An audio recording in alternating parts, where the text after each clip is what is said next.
Morse, and you're watching The Play.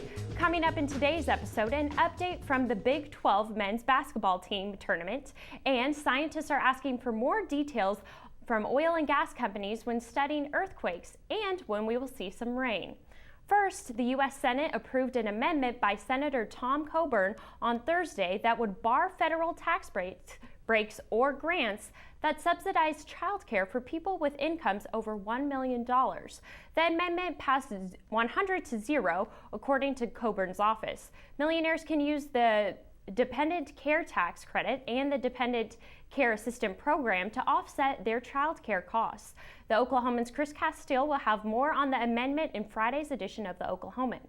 And here in Oklahoma, the House of Representatives considered a bill to lift the bond debt limits for school districts to build tornado shelters. Capitol reporter Randy Ellis has more.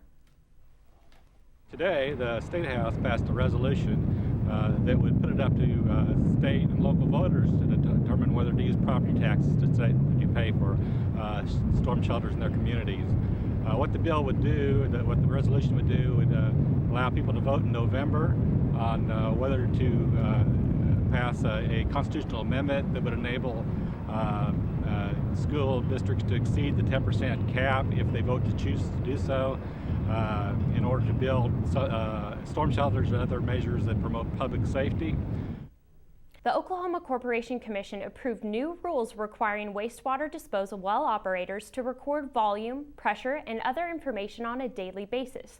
The Oklahoman's Adam Wilmoth reports the rules are designed in part to provide more information more quickly after an earthquake. The information will give scientists more data to help them determine whether nearby injection wells could have contributed to the quake.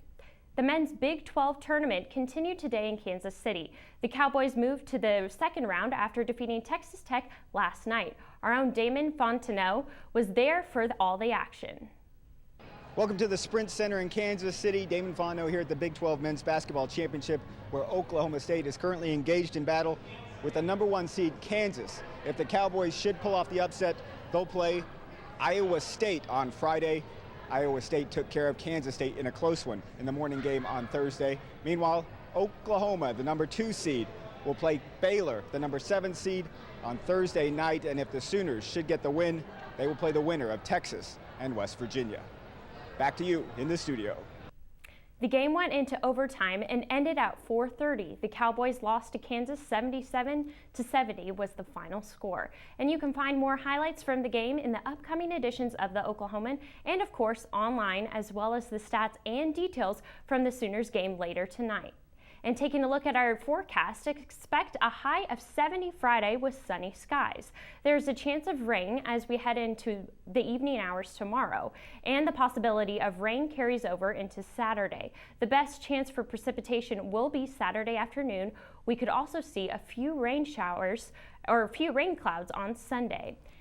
And that's all the time we have today and for The Play. You can find all these stories and more in the Oklahoman and online at newsok.com. Have a good evening.